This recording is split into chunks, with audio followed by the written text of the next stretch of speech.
So ladies and gentlemen, AI is becoming an integral part of businesses' transformative journey.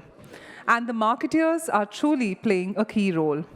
So it's very important that the marketeers thereby has a seat at the table to take those strategic calls on AI adoption, ensuring that they are empowered to make those key investment decisions and experiment at scale with not very immediate but a clear KPIs being available.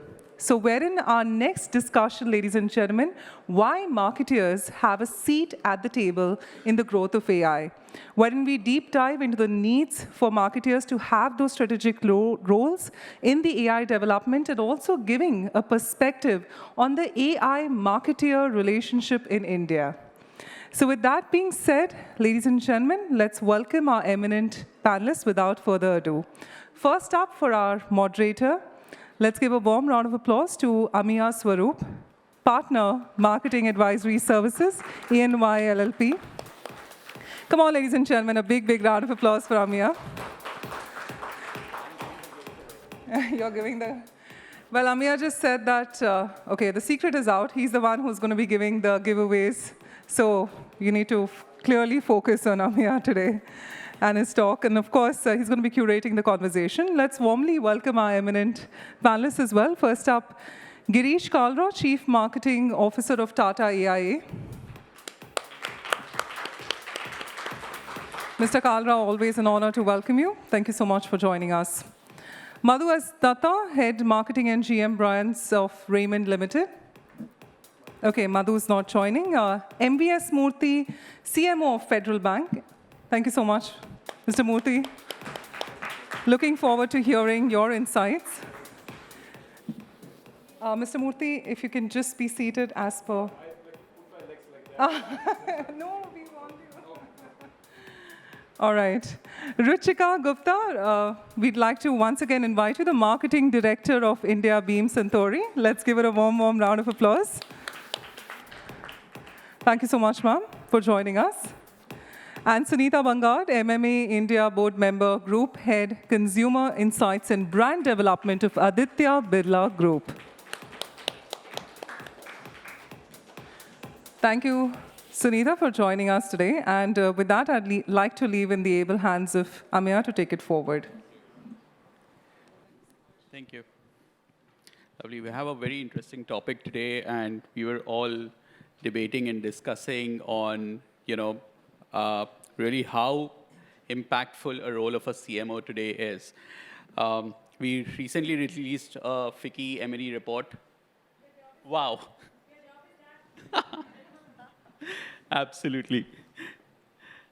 I see a baby picture there. Okay, so we recently released a report on FICCI Frames where, we've projected that Indian advertising has crossed 1.1 trillion rupees today. And digital advertisement by 2026, we're predicting will hit 57% of the total advertising spend. That's how fast the marketing segment is really evolving. The role of a marketer is evolving. And 97% of the marketers are really predicting that they will increase tremendously on the digital marketing. With all this in place, in the digital age, enabled by AI, the boundaries between marketing and media are increasingly getting blurred. In fact, the role of a marketer into business strategy is increasingly becoming very critical and important. And that's the topic of discussion today. So I'm going to start with you, Girish. In terms of AI, how do you see the inputs or the expectations of an organization from a CMO today? Yeah, thanks, Amiya. I think when you look at the role of a CMO today, it is changing quite a lot. I don't think a CMO is just supposed to focus on the marketing aspect in terms of whether it's the brand building or it's the performance marketing. A CMO is more about somebody who is spread across the organization because of the fact that he or she is working on the brand, he or she is promoting a product. The moment he promotes the product, he needs to understand the product. Moment you talk of promoting the product, you have distribution channels, because India is a country where you need multiple distribution channels. So he or she needs to understand those distribution channels so that the promotion is effective and things like that. So essentially, the CMO today is a sort of a chief connecting officer. That he is omnipresent. His team is omnipresent across the organization, and unless the CMO is able to see that full funnel view of how it starts off, that you introduce something, whether products or service, right from the stage where you are reaching a prospect to getting that prospect to become consumer, and then of course keeping engaged with that consumer, because there are so many other solutions that you want to sell to that consumer. That is something which has become very essential for a marketer, that he or she sees the full funnel, and the moment you get into that sort of a profile, you know that you need to know each and everything. You may not be the master in everything, you have subject matter experts, but you need to have that understanding that how things work. And very importantly, I think the way it's changing is you are the one at the center point who will be able to optimize each of those parts of the funnel. That's the capability, that's the value add you bring in as a marketer, as a CMO today. And I think that's the way I would see how things are changing when it comes to this role. So you coined a very interesting aspect, and I think in the discussion today, because we are looking at a marketer really owning up to multiple roles. One of the things which you defined in our earlier conversation was chief funnel officer. Yes. So I think a marketer really plays a very critical role. MVS, I'll come to you in terms of how do you see the AI use cases of marketing really contributing towards the business strategy aspect of an organization? So I think what I'm going to say is going to differ from industry to industry. But having said so, I think at the motherhood statement level, I'm able to do more marketing per marketing because the sheer amount of efficiency which AI brings out. Okay. Having said so, there are going to still be railguards. In the earlier panel also it was mentioned about it, that the team will need to keep actively looking at what is the output, because at the end of the day, AI looks for reference points, and that is going to be its limitation. Having said so, in a day, I can dish out different formats of creatives, whether it is a video or a JPEG or a blog or a script, and it allows me to go out and do more marketing per marketing. That's one. Second thing is that if I stretch my mental capability a bit more, I am able to think, I'm talking to you from a perspective of a bank, I'm able to think like a Condé Nast magazine. And I'm saying that instead of selling you an ad or a card through an advertisement, can I tell you 5 destinations to go this summer? And that I don't need to go back to my agency or a content writer. AI can go out and give that to me if I put the... Yeah. So that's the whole beauty of it. And suddenly, when you look at a relatively boring industry like ours, BFSI, it becomes very exciting because the kind of content and communication which is coming in is not the number kind of thing, but something which the consumer will connect with. Yeah. So that's I think really sort of priming up our efforts. Actually, that gives a very interesting cue to the discussion we were having, Ruchika, in terms of it's not always about the numbers, and you talked about organization patience, a very critical aspect where in the place in the era where performance marketing, in-moment marketing is really gaining a lot of traction with a lot of new age organization, digital first organization, and obviously they find performance marketing, which is contributing through ROAS or any other KPI, which is showing the results, right?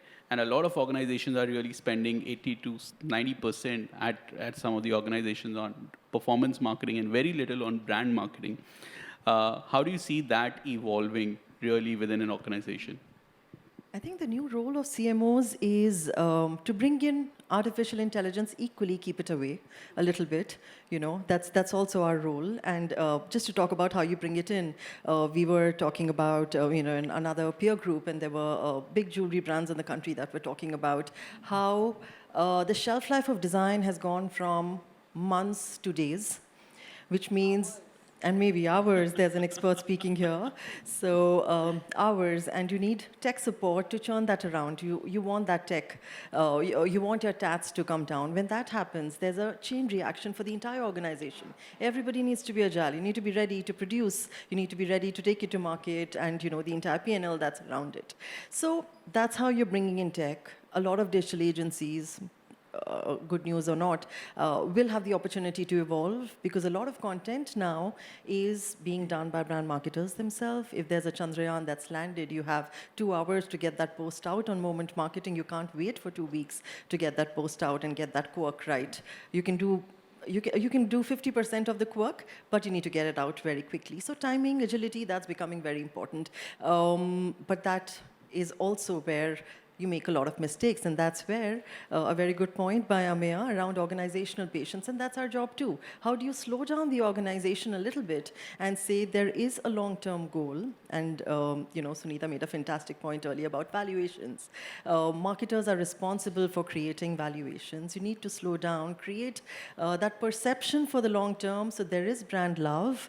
You're wanted, you're loved, and that reflects in your stock market as much as in the quality of conversations that go about you in the market. So that organizational patience you bring in by not getting very obsessed with optimization. After a point, you will not be able to optimize anymore, and it's only going to be the pull you create as a marketing person, irrespective of what level you're at, using AI so that you can get width as much as speed, to do your task better. So something very important you said in terms of not just what to do, but also what not to do. So Sunita, the discussion and what we were talking about, valuation and the role of marketers really play in getting the valuation, which obviously is linked to your P&L, and also it's very important the role that AI is playing today to generate data to support that valuation. How do you see that being evolved, and the role of a marketer in supporting that? So, the role of a marketer is ever changing. I think I started way back when some of the people here weren't even in their businesses. At that time, it was really a one-way street. We told people, this is what we have, people listened to it, they bought us, didn't buy us, and life was good. Today, I don't think it's as linear.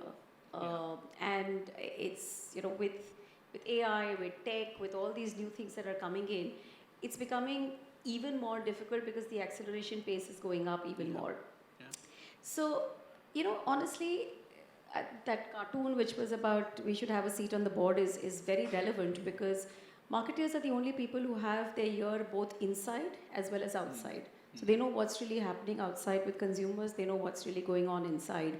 And they're the one person that can manage the chaos that really is, to be able to, at the end, service the consumer in the best possible manner. The second point I also want to make is the consumer is online today way more than anywhere else. Yeah. And perceptions, when you are trying to create for the brand online, is instant. It's real time. Yeah. It's not about an ad that gets threshold opportunity to see in 2 weeks, and therefore, you have the time to take it on. There's an Insta post. People either love it, hate it, and then there is a whole, hate campaign going on for you outside. How do you manage that? And I think AI can help you in a lot of ways to therefore be able to accept, to douse the fire if you need, create the right perceptions, do what you need to, be able to manage perceptions. Because ultimately perceptions lead to sale, lead to top line, bottom line, whatever is your KPI, that leads to valuation. So at the end of the day, while everyone chips in, we are at the forefront of both the fire as well as the fun, to be able to see the result all the way through, keeping everything that everybody else has kept in mind. But I think we have a direct link to valuation. And the last thing is that, efficiency is just like, MVS and Ruchika mentioned, is there comes a cap when you can do what you can do. So get that out of the way with, the AI bit, and use the time that is now available to do more strategic thinking. Get your engagement with your end consumers, with your partners at a much deeper level, and therefore the mundane gets out of the way, which is what AI can help you with. So I think those are the ways in which you can use very efficiently. At the same time, the way she was just mentioning, keep them in, keep them out, use it for the stuff that helps you to get in touch with the consumer, do what it takes, but also give you that time to think, reflect, and do what's really important for the brand, for your consumers in the long term. True, true. Completely agree with you. And I think a role, as I like to always mention, a CMO today is honestly a chief dot connector. And as the role is evolving and not changing, it's transforming into the new aspect. There was a time when the MarTech used to sit with the CTO in an organization. And marketing would be one part of that MarTech implementation, right? And I think a CMO today is so well positioned to know the inside and the outside, as you rightly said, that maybe if it's a product conversation which is happening in social media, you're the first one to get to know about it. And provide that feedback probably to the product team to fix it, instead of somebody going and complaining with it, or complaining to an after sales service or something. By the time it flows, you actually, with digital and AI, you can really cut down that time drastically. Let's spend some time on some of the use cases you've seen within your organization, in your industry, which has really contributed to strategic input to your organization and, or the industry, and it's moved in a direction, which has led to either, change in sales strategy, change in the product, change in communication. I'll come to all of you for this. Girish, I'll start with you. Sure. So I think when I look at insurance, we are a very data-driven industry, right? So for us, the MarTech piece becomes that much more important. One of the use cases I can talk about, which sort of led to a big business impact, is so you have a set of consumers you're going behind, which is your prospects, and you have a set of consumers who are in your fold today, right? And by virtue of the category, you may have one specific life insurance. For instance, you have a term insurance, right? Or you bought into a pension plan and things like that. But there is so much opportunity for you to sort of leverage there. And the way things are with the industry, and I think with any other industries, the margins are very constrained because you are spending on development, you're spending on R&D, you're spending on tech, you're spending on commissions for your distribution channels. So there is very limited scope that you have. So how do you make sure that when you speak about valuation and profitable growth, is how do you maximize that value for the organization? That's where I would say in this particular use case, the propensity comes in. Yeah. That how well do you know your consumers? That okay, if Amir, for instance, has bought a certain product today, what is it that I can offer him? Within that product, what is it that I pitch to him so that he becomes interested? And again, at what level do I get him? So it's not just that I sell you something. In our case, for instance, there is a certain premium that you pay. Now, what is the right premium that I should be sort of pushing you towards? That again adds to my, lifetime consumer value. So, though in this specific case, the tech aspect, the segmentation aspect, the proposition aspect, the messaging aspect, all of these come together. And I think that is where, as a marketer, you would play a very significant role because you are the one who will be able to stitch all these dots together, bring them together.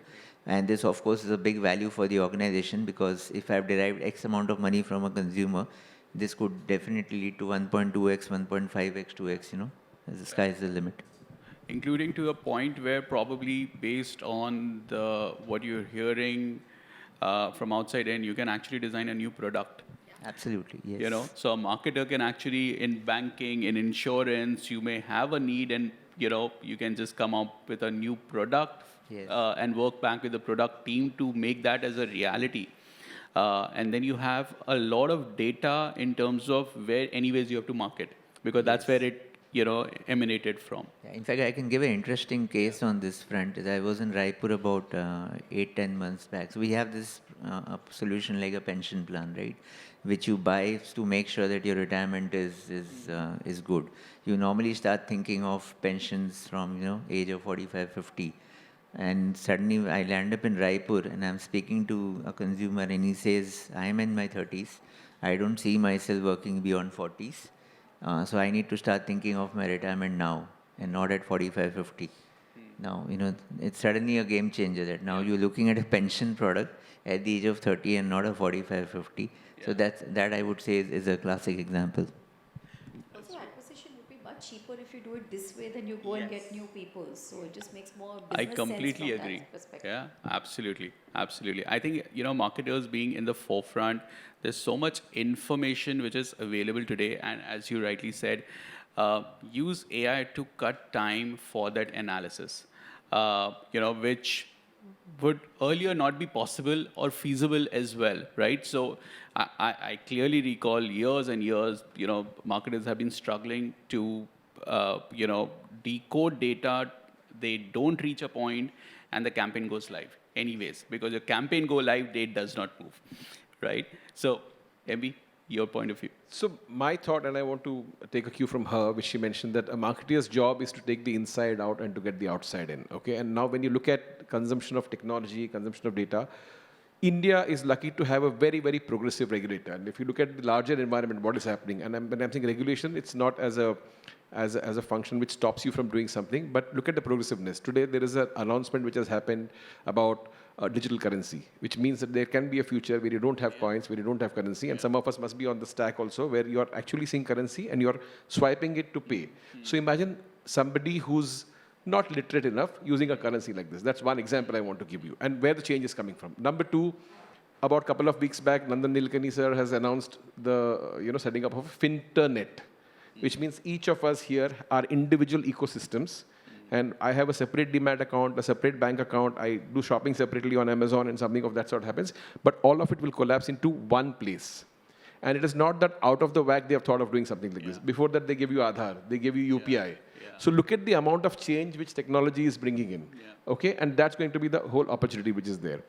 The other part that they're saying is that because of digital, because of technology, we should be able to reach goods, services, banking, payments to the farthest part of the country, which is where ONDC is sitting on top of everything and everybody is going to plug into ONDC.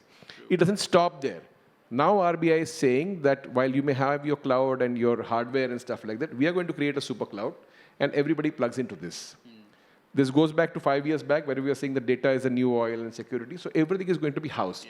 So I think when you look at, zoom out and see a lot of changes happening and is being pushed because a country like India, who's tipped to be the third largest, and allow me this indulgence on this little conversation, which is tipped to be the third largest economy, apart from protecting its geographical borders, needs to protect its digital borders.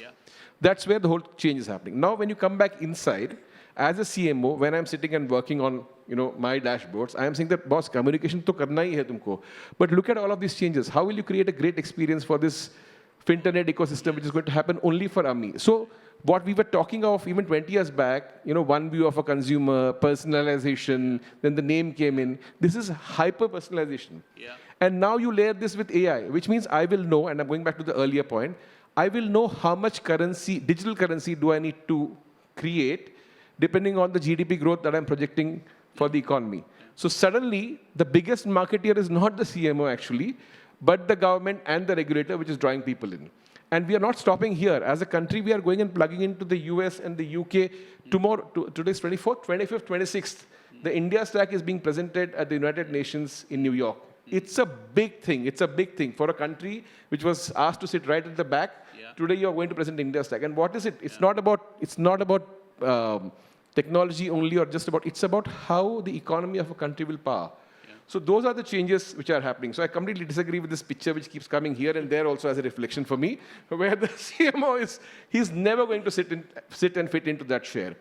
The last point that I want to make, and I know you must have heard this before, that right now the CMO is sitting on the intersection of customer experience, intersection of communication, and the intersection of technology.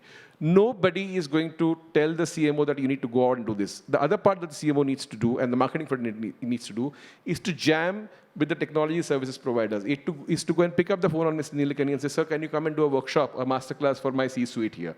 That is the way he's going to go out and bring change. It's not about another nice creative, which anyway you'll go out and do. But how entrenched are you to create an economic impact? And just on the share part, I joined the bank 2 years back.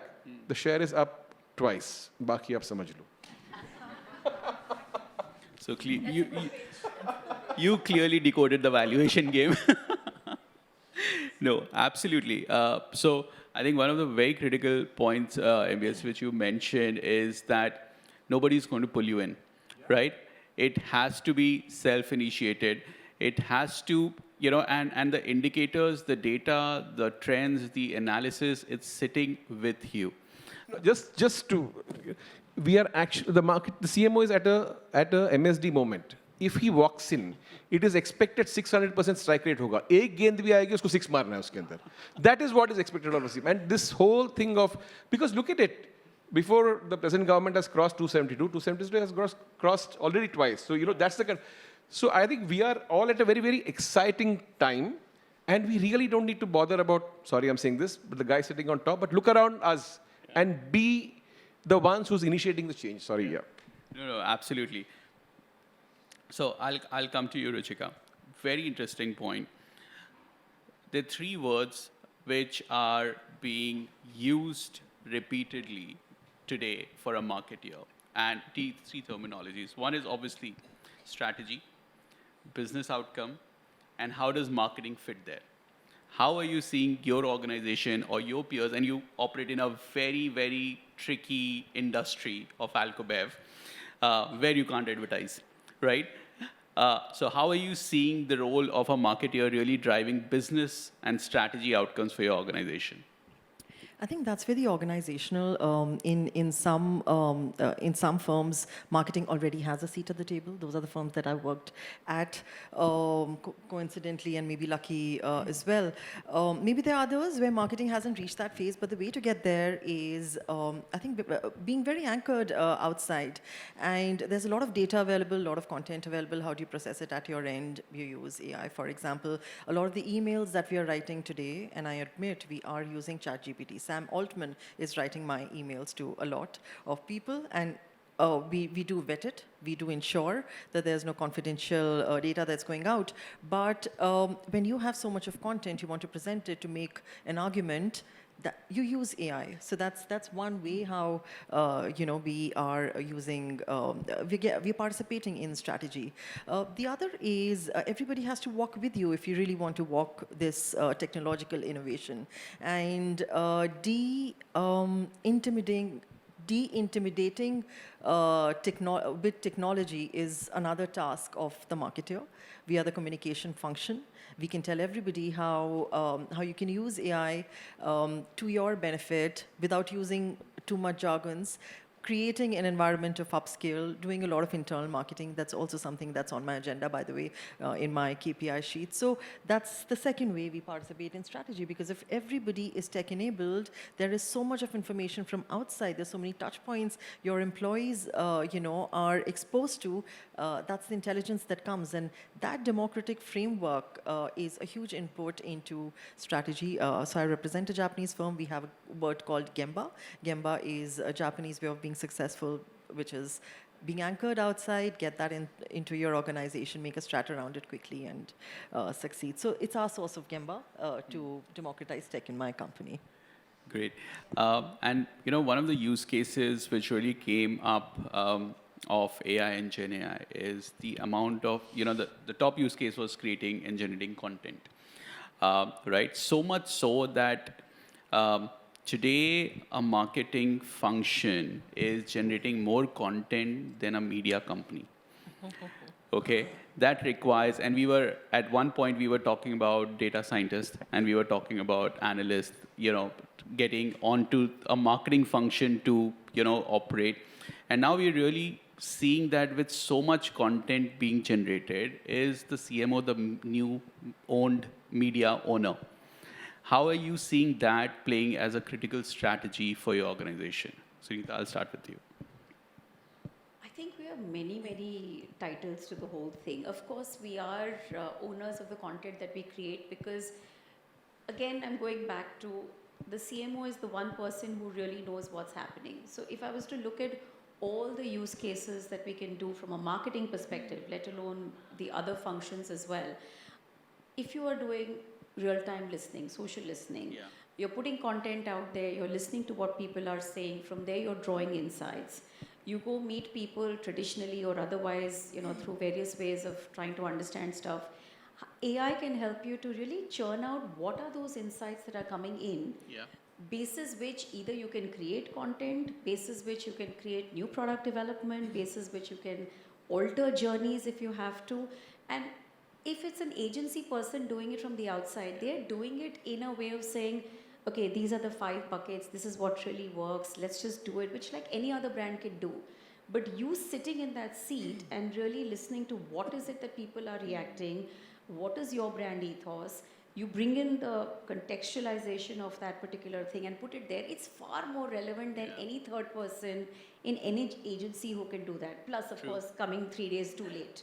So I think from that perspective, it is something that whether you call them the chief content or you call them the chief consumer person, whatever it is, I think we are in that position to do it in a much, much detailed manner.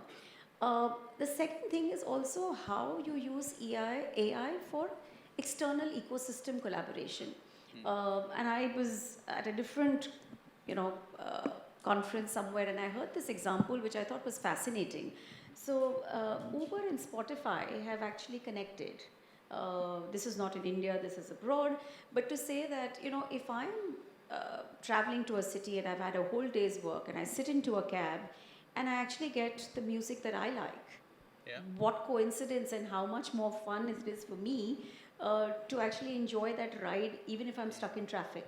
Right. And it is really funny because you wonder, is the cab driver having your own sensibilities of music? But not really.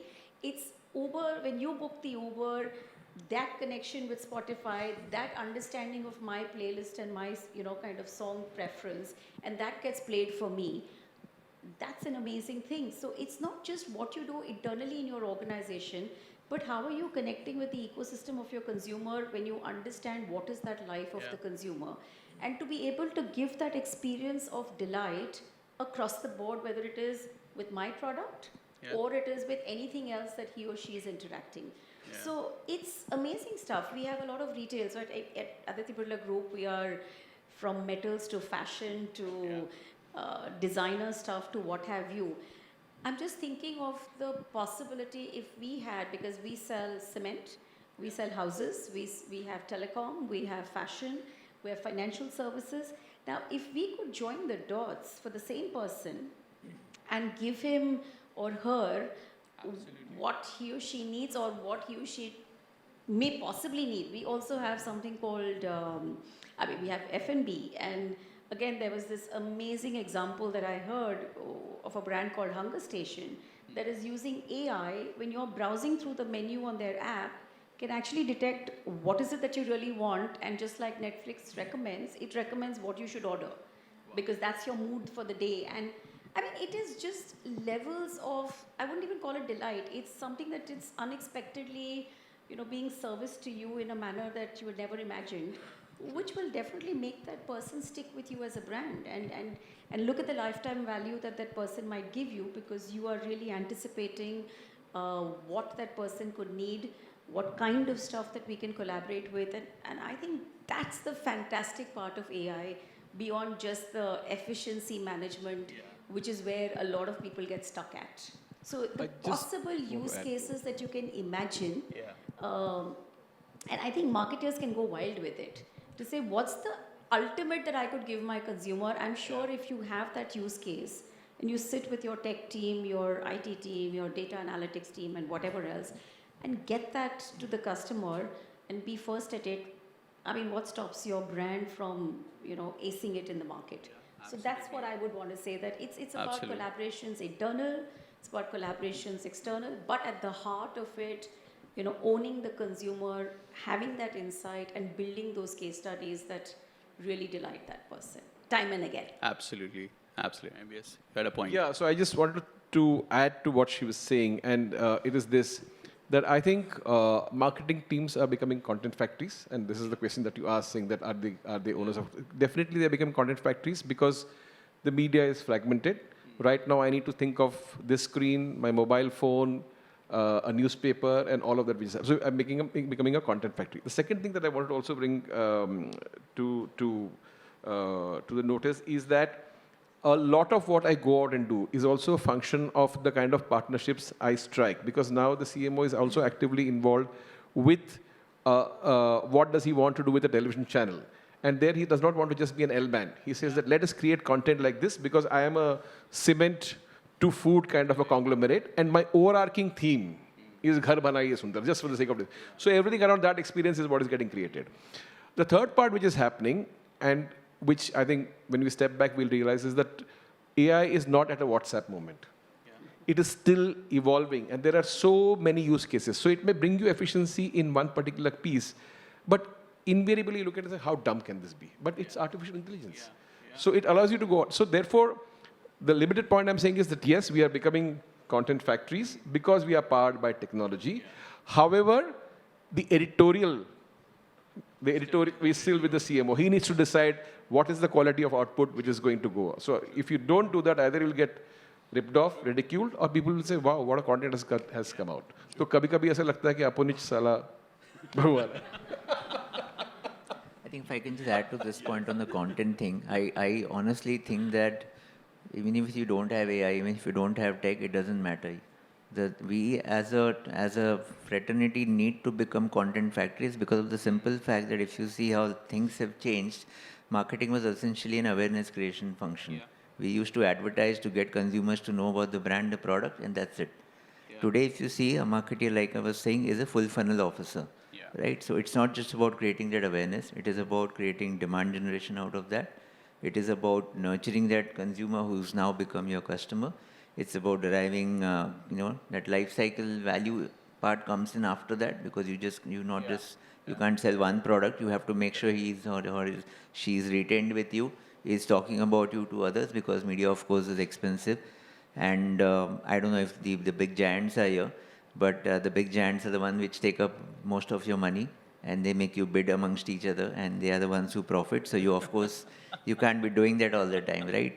So I would say that's the reason that you need to become a content-heavy function. And the other thing, of course, is the fact that all of us keep talking n is equal to 1. Now, the moment you talk n is equal to 1, each consumer is different, and the content has to be different for each consumer. You can't have a mass market approach to content in that case. I think that's what... Sorry. Again, I'm sort of coming in to what he said about the large media people, okay? In the midst of the three Khans, Shah Rukh, Aamir, and Salman, today, a lot of us marketeers, because of AI, are the Pankaj Tripattis and the Manoj Bajpaiyis of the world. Okay, हमारी नाम की भी, हमारी genre की भी फिल्में बनती है, हम भी OTT में हैं, लोग हमको 7-8 सीजन देखते हैं, 600-500 करोड़ नहीं बनाएंगे, but 150-200 बन जाएगा. So it's really making us far more efficient, and that is where suddenly you realize that the stakes or the seats are not owned. Yeah. You know, the Khans have not had a hit for a very, very long time, but look at it, we are so involved with Pankaj Tripatti's life that we know that his brother-in-law and somebody met. So that's what is happening with. True. No, absolutely. Now, before the bell rings, which is about to, I'm sure she's eagerly waiting to hit it. Quick conclusion on CMOs assuming leadership roles, and what role AI initiatives will play in getting them there. So I would say, honestly, we've just scratched the surface when it comes to AI. Of course, marketing is a function, I would say, naturally fits into Gen AI, not, of course, AI, but of course, Gen AI. Is the fact that you have those tools at your disposal, right? And of course, for each one of us, what matters today is how fast you can come up with stuff, how efficiently you can come up with it, how granular you can come up with it, right? That's where AI and Gen AI, when they come together, I would say that's where the big magic is.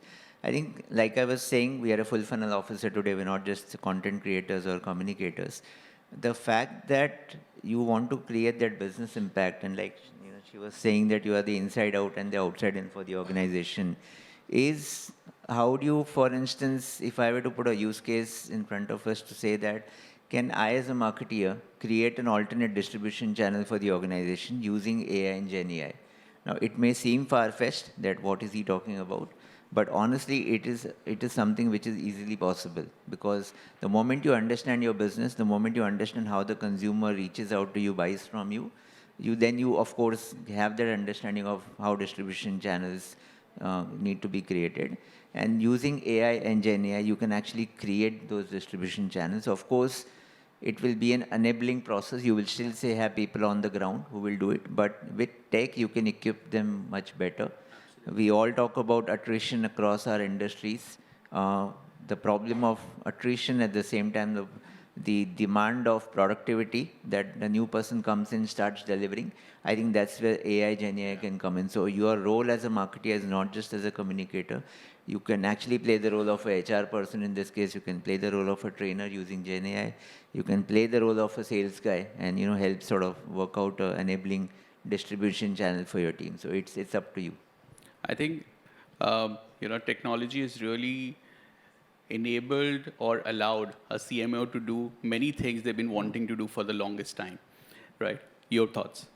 So yesterday was Hanuman Jayanti, so let me tell you my thoughts around Hanuman Jayanti. There So, Bell is here. So, let me, Yeah. so we are at a Hanuman kind of a movement as a CMO, okay?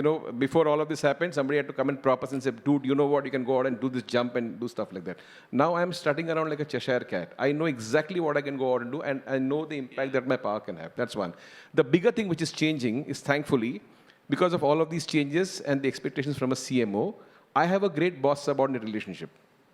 Okay? Yeah. I am the smarts, but my boss now is not worried that I want his job. I don't want his job. I want to be a better Hanuman. I want to go out and do far more than what I'm doing. That is what AI is enabling me to go out and do. And suddenly there is a whole confidence saying that, boss, isko bhejo aage opening batsman, ye apna runs thok ke aayega, and then we will go out and cross 250. That's really the large change which I see. Lovely. Ruchika, your thoughts? Okay, borrowing from a whole bunch of industry we've been talking about. One is real estate. Did have my friends tell me consumer insights sourced from AI right at the structuring of the real estate projects helps them turn around faster, closing the deals faster. We were talking about jewelry a little bit earlier. We were talking about emails. All of those are use cases for us specifically, which are offline businesses, highly experiential. What one person likes, the other likes something very different. We have all of that data. What do we do with that data now? And that's where AI comes in. We are able to, at scale, deliver personalized communication. Going back to the marketing basics, very unlikely when the consumer sees your ad, that's the time they need your product. They will not. That timing is just too serendipitous. That will not happen. But when he wants that product, he should think of you is what you're trying to do as a marketer. And if you're able to crack that insight, he's going to remember you. And so if we know what they want, we are able to create communication so that they remember us. When they want that product, highly likely they would think of you. So that's how we approach AI and matching it with the fundamentals of marketing. Lovely. Sunita, your concluding thoughts. You have 5 seconds before she comes again. Let her come in. No, I would say that I think CMOs now, amongst various names that we kind of gave it, they're also the chief growth officers in an organization. Yeah. And they are the people who can create anticipative organizations, almost kind of look at what next at all given points of time. They are at the fulcrum to kind of connect with all other functions, and to an extent, the other functions are enablers, but this is the one that actually, like he says, goes out there and hits a 6. So to that extent, whether it is use cases with the IT person or trying to figure out how you can solve for a supply chain issue so that, my retail is never gone where a consumer wanted something and hasn't got what he or she was looking in her color, in her size, at the time that she wanted, to actually giving new product development to my supply chain, my manufacturing people. I just feel that at the end of the day, it's coming back of age where for a while we were relegated to just create communication and manage something called perceptions on brand and then be there on the sidelines. I think we're now at the heart and center of everything and anything in an organization, and what stops us from not just getting a seat at the board, but heading the board going forward. Absolutely. You've actually stolen my line, but so I'll quickly conclude. I think it's the perspectives and point of views are very, very relevant.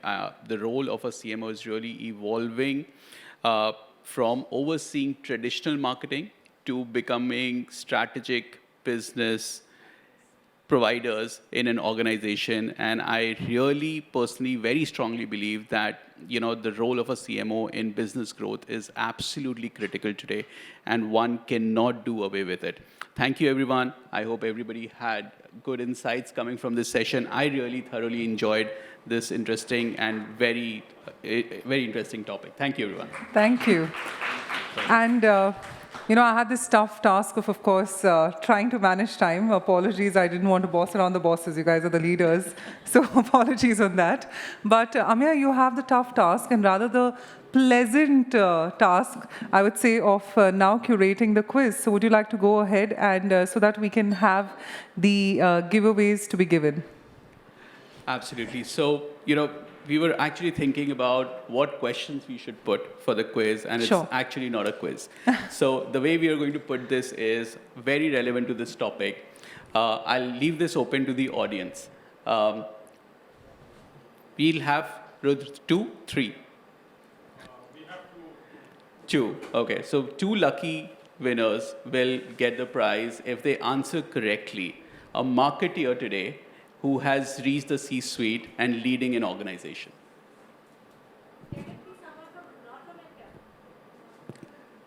Let's make it difficult. Let's do India. Let's do it, India. Okay, so the question is, and we're talking about a marketer in the C-suite.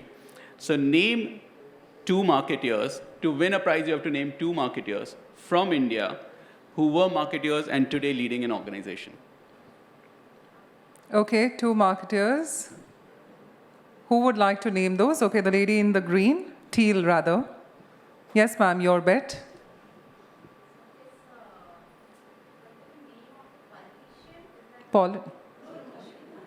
Did you just say politician, ma'am? No, I know the elections is around, but we might have to skip that answer, if that's okay, Amya. Can we go ahead to anyone else who'd like to probably try? Monica? Okay. All right, let's give a shot to Monica, come on. Yes. Yeah, so the answer is Anil Vishwanathan, who's from Mondelez, was marketing director in India, moved to Vietnam as managing director. Yes. All right, thank you so much. Would anyone like to contribute? The gentleman on the extreme left, the first table, and then at the back. Yes, sir. Mohit Gupta used to be CMO of Equitrip and then was co-founder of Zomato after that. Would you like to just name one more? You can just win it. If you can. D. Shivakumar, who was former Microsoft, Pepsi, and then a whole bunch of companies.